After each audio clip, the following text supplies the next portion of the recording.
At 3 a.m., when you can't sleep, there's a voice running through everything you did wrong, every embarrassment, every failure, and every person you disappointed.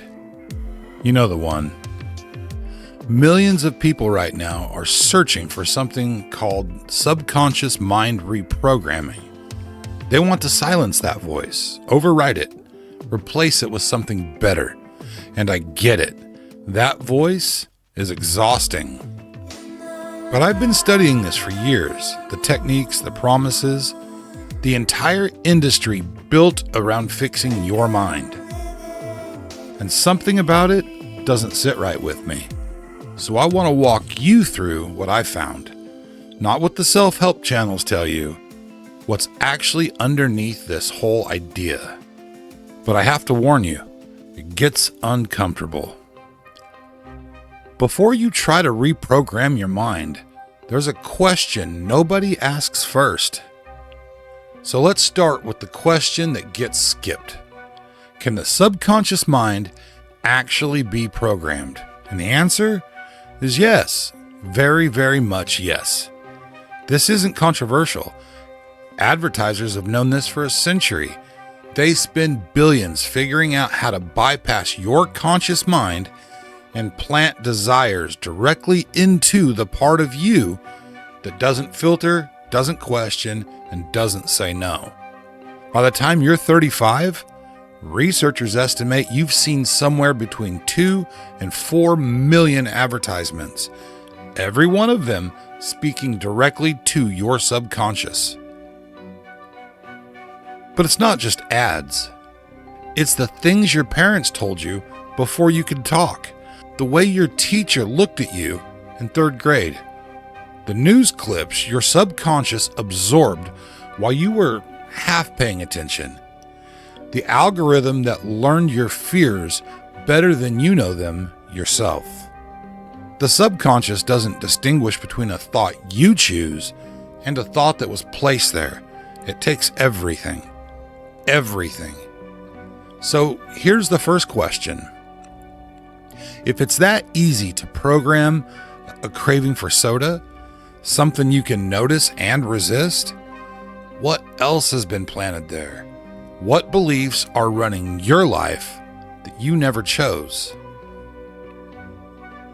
And maybe more importantly, who put them there? If your subconscious mind can be programmed, the next question is obvious and a bit terrifying. So this is where it gets very, very uncomfortable. Because if your subconscious mind can be programmed and you didn't choose most of what went in, someone else did. And here's the part almost everyone misses. They're not done. Every headline engineered to trigger your fear, every video designed to keep you watching past the point you wanted to stop, every platform that knows with precision exactly what will keep you scrolling. These aren't accidents, they're programming. And the people designing them are very, very good at their jobs. I don't know if you've ever thought about it this way. Maybe you haven't, but your attention is the most valuable commodity on earth. And there are entire industries whose only job is to capture it without you noticing. The algorithm doesn't just predict what you'll click, it shapes what you'll become. So if someone else can program your subconscious, and they've been doing it for decades, the question isn't whether you've been programmed. The question is, what did they install and why? And can you trust the same system that broke you to now offer you the fix? Sorry to interrupt this video, but listen, I need your help. If you find this video informative, if you're enjoying this video, please leave a like, subscribe.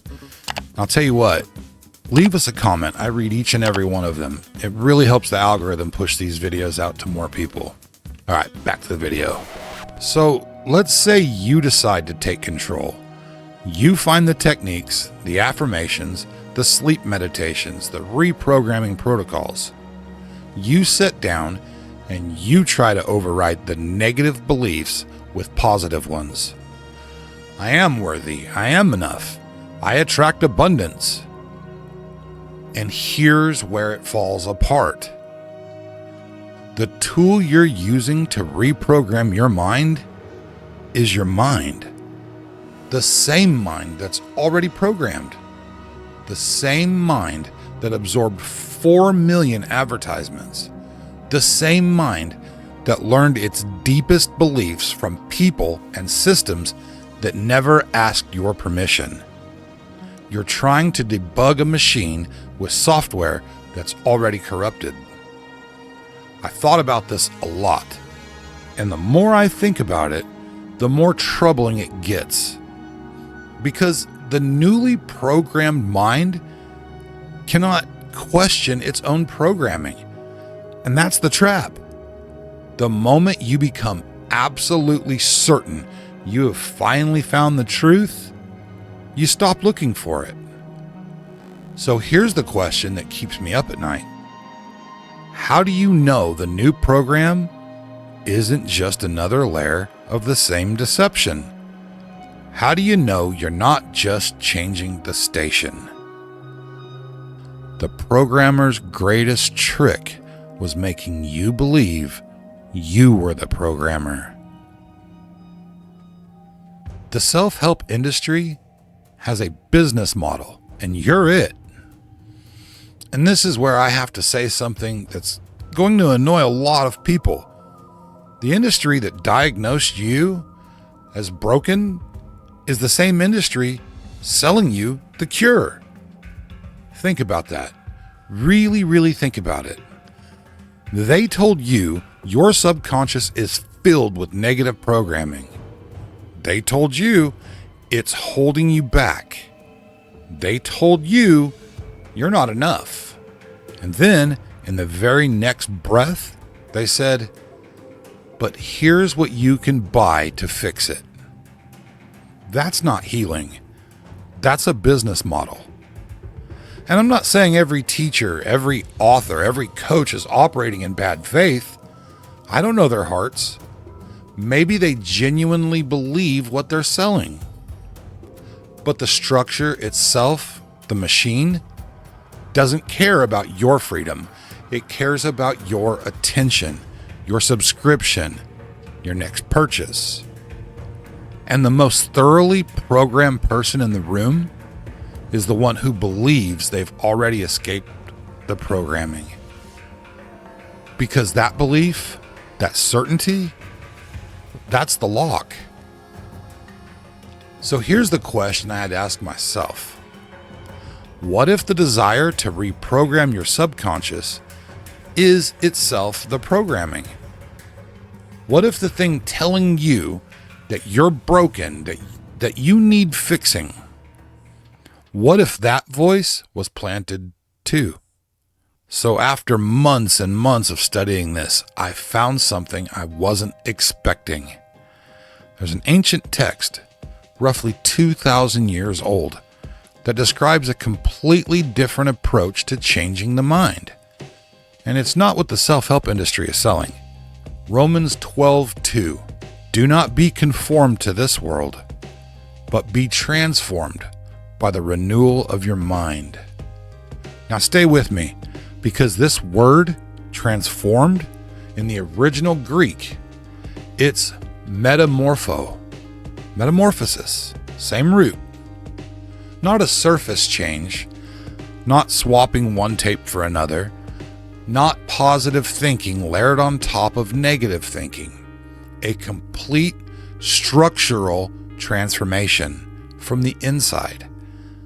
The creature that emerges from the cocoon is not the creature that entered it. And here's the difference that almost everyone misses. In the secular world, you are the programmer.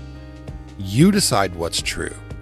You choose your new reality, which sounds empowering until you realize you're alone in your own head. with only your own broken programming to guide you. In this ancient framework, you're not the programmer at all. You're the one who surrenders. And that's not weakness. It's the first honest move you've made. Because if your mind is compromised, and we've just spent the last, 7 minutes establishing that it is, then the bravest thing you can do is admit you can't fix it with the same tool that's already broken. 2 Corinthians 10:5 puts it this way: take every thought captive. Not manage your thoughts, not reframe your thoughts, capture them like a prisoner of war. Because some of those thoughts are enemy combatants, and they've been wearing your voice so long you can't tell the difference. So I guess from here you can see where this lands. Before you try to reprogram your subconscious mind, before you download the app, before you repeat the same affirmations, before you buy the course, ask yourself something much harder. Who told you it needed reprogramming? Because that voice at 3 a.m., the one that says you're not enough, you're broken, you're behind, you're failing, that voice might not be yours. And the solution it's offering might not be freedom. It might just be a change of management. What belief would I refuse to question, even if it wasn't true? And if you don't have an answer,